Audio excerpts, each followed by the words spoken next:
Hi everyone! So I actually wanted to make this video a couple of weeks ago, I think, but I lost my voice. As you can hear, I'm still a little bit croaky, but this is my promised video on musicians' mental health. If you're wondering why I'm making a video on musicians' mental health, it's because I'm taking part in 1000 Lights, which is a fundraiser for the Uproar Mental Health Foundation. You can visit the donation link in the description. I'll tell you a bit more about Uproar and why I'm supporting them later in the video. Before I get on with it, I just wanted to let you know that I will be talking about some quite heavy subject matter, such as mental illness, obviously, the desire to die and or hurt oneself, and other such unpleasant things. So if you think you would find that upsetting, I totally understand. If you don't want to watch this, that's absolutely fine. So musicians' mental health. It is a huge topic. There's so much to talk about. I found it so hard to narrow this down into just 2 and a bit pages. But firstly, I'd like to say that mental illness is very varied. There's so many different kinds of mental illness. There are so many different causes. There's so much that's still not known about some of these causes. And so obviously not everyone will have the same experience and not everyone will need the same type of therapy. And so therefore, obviously, Uproar won't be the perfect fit for everyone in the music industry, but I thought it's a good place to start. So this is where I'm coming from. And secondly, I'm not an expert on mental health. I have done some qualitative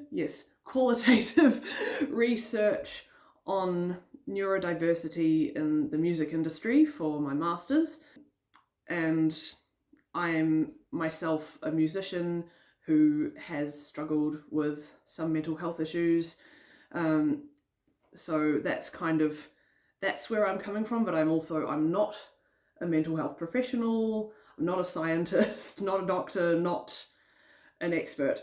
I'm just one person who doesn't know about every single person's experience. So obviously I don't speak for everyone. And thirdly, I am supporting a UK-based alt music focused mental health organisation. And if you're wondering why I chose this particular organisation, it is because I'm currently living in the UK. I love alt music, it's very special to me, particularly the pop punk adjacent stuff of the early 2000s. And obviously I'm aware that there are lots of other communities that also need mental health support. For example, in New Zealand, my home country, and there are lots of other music genres that this could apply to, etc., etc. But I chose this particular organisation because it's close to where I am now, and it's a good place to start. And also I get to do fun stuff as part of this fundraiser, like perform. So that is why I chose this fundraiser. I have linked some other resources, such as New Zealand organisations, in the description if you think you or someone you know might find those helpful. So that's kind of all my disclaimers out of the way. I thought I would tell you a bit about my experience as a musician regarding mental health. So I am a classical singer and I also do other stuff, as you can see on this channel. I play the ukulele and write silly songs and parodies. I was diagnosed with autism as a very young child, and as an adult found out that I also have dyspraxia and probably ADHD, characteristics thereof. And so as a result, I've had to take a lot of things, especially career things, a bit slower, do a lot of things, reach a lot of milestones later than my peers. So this has led to a lot of kind of self-esteem issues for me. Of course, in the music industry, we're all expected to kind of play the game and often pretend to be someone we're not, which that can really take a toll, especially on people like me who we mask a lot in real life anyway. And it can be just so hard to act in a way that most people would deem normal anyway. So that leads to a lot of baggage. Also, as a result of my neurodivergence, I have to be very careful with energy management because I get quite intense fatigue. I need to be very careful with prevention of burnout and things like that, which are a problem even for neurotypical musicians. I struggle with uncertainty. I do not like uncertainty, and unfortunately for me, uncertainty and sudden changes of plan and inconsistency is just part and parcel of being a professional musician. I'm also a real overthinker, which I think is quite common in the autistic community. I have a lot of baggage with scrupulosity and perfectionism. As you may have noticed with all my disclaimers, I feel this immense pressure to be perfect, especially morally perfect, because online, obviously, if you put one toe out of line, you can be absolutely dogpiled on. And while I think that harmful behaviour should definitely be called out, and we should absolutely not support people who are actively harming others, I also think that there's just not a lot of room for making mistakes and learning from them and growing as a person, and that can be quite anxiety inducing.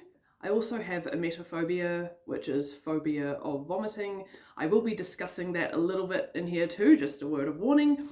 And that can make traveling quite stressful. And again, traveling, big part of being in the music industry. And obviously with all that baggage comes anxiety and depression. I'm not sure which came first, the anxiety inducing things or the anxiety itself. Same with the depression. I really don't know which came first, but it is, yeah, one of those chicken and egg situations. But I have benefited a lot from things like talk therapy and other types of therapy such as EMDR, BWRT. I will link you to some relevant resources in the description. So that's kind of my experience, if you can call it that. Why is this charity, this cause, important to me?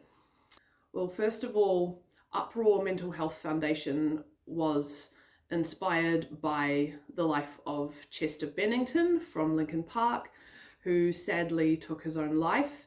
And the people who run Uproar decided they wanted to make more of a difference in the music industry, provide some help and support for people, particularly in the alternative music scene. And I absolutely agree. I don't think people should have to reach rock bottom in order to get help. I think help should be available to everyone, no matter where they are mentally.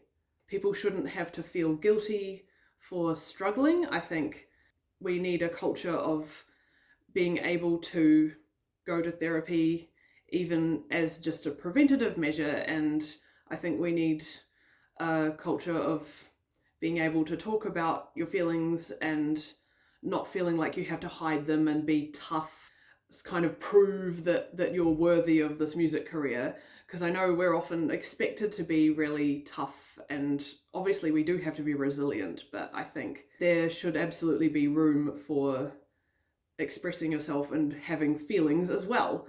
I think that just because the music industry is difficult and brutal now doesn't mean it always has to be. I think we can make changes, we can make positive changes. It should be 100% socially acceptable to ask for help, to access help, to go to therapy, get medication if you need it, that kind of thing. I don't think there should be any shame around that stuff. I don't think that any artist should have to be a tortured artist, because I know it's a bit of a stereotype, but I don't think we should have to be that way, actually. I don't think we should have to be sort of stereotypically in pain for our feelings to be validated, and I don't think we should have to be stereotypically tortured in order to access support.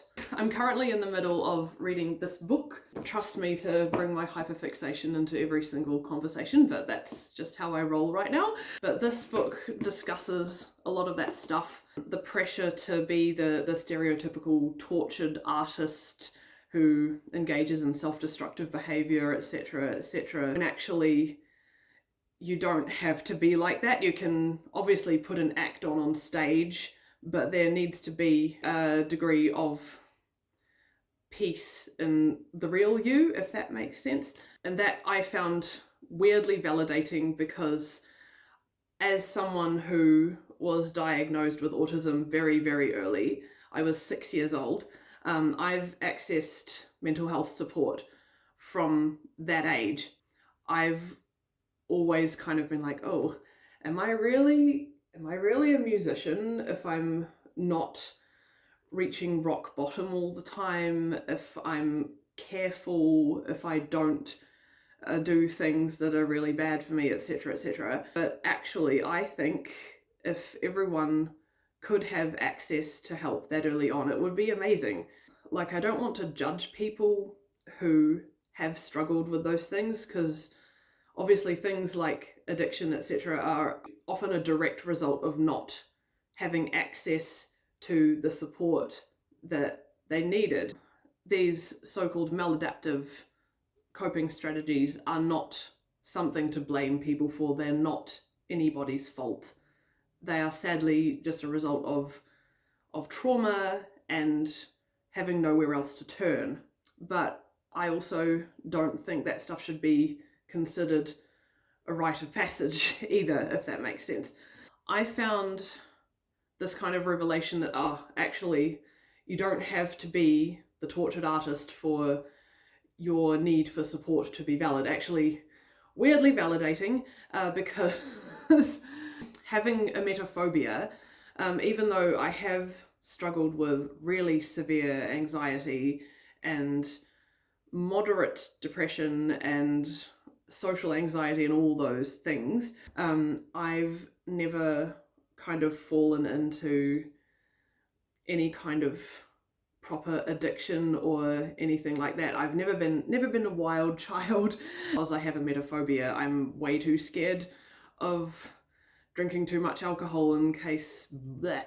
Like, it kind of makes me feel like a huge pussy sometimes.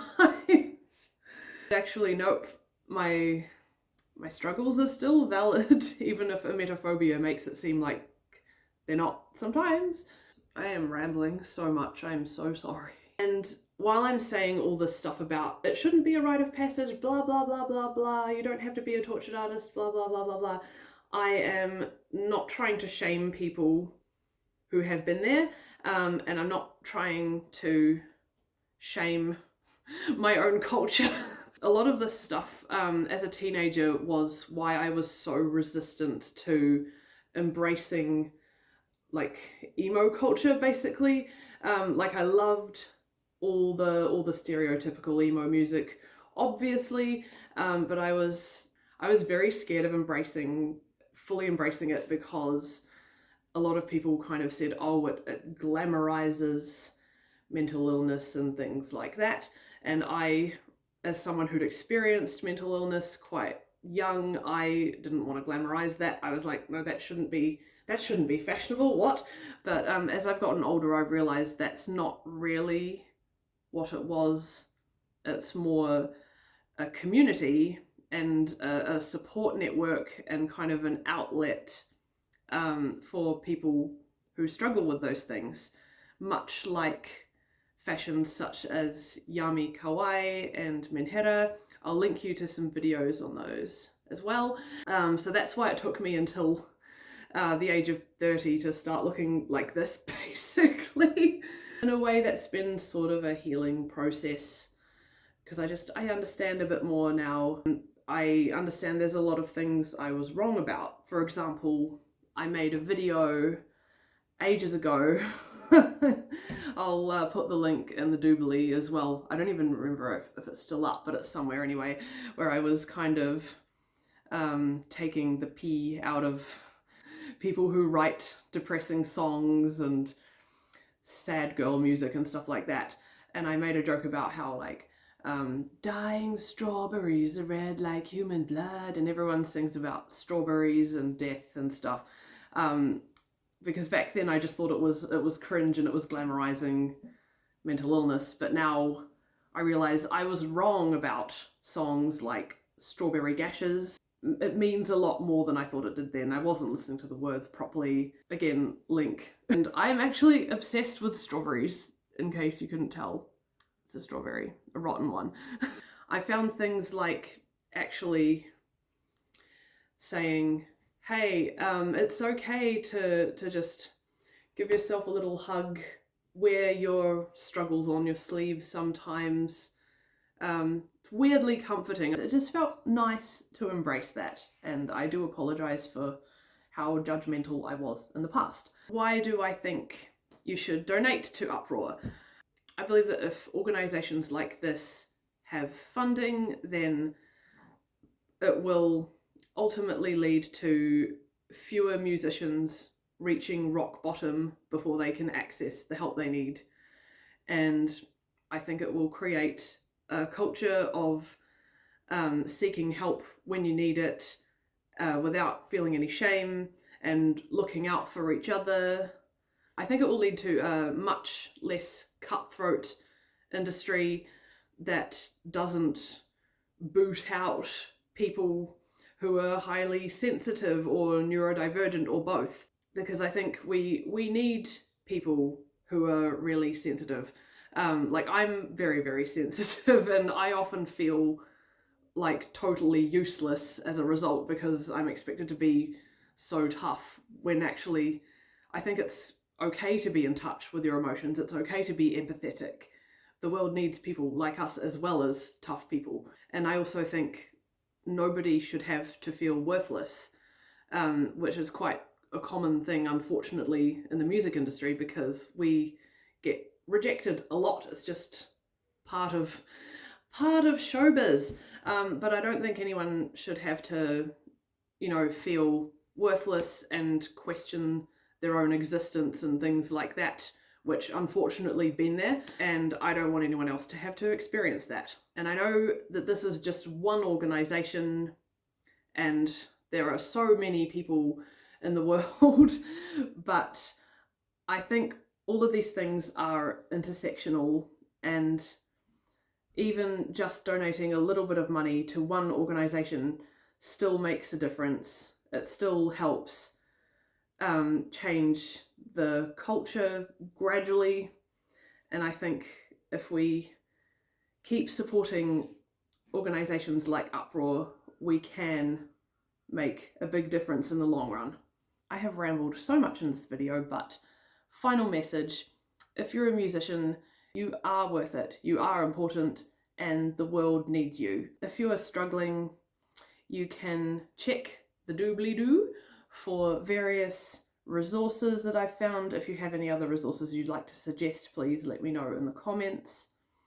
If you also have a music page, if you've got a YouTube channel or an album or a Bandcamp page or something like that, please let me know in the comments. I would love to follow you. I would love to just create a community of musicians who look out for each other. During my master's research, I found that social support is probably the most important thing for lowering stress levels in musicians, for keeping our spirits up, that kind of thing. So I think it's just really important that we look out for each other. Musicians, I love you.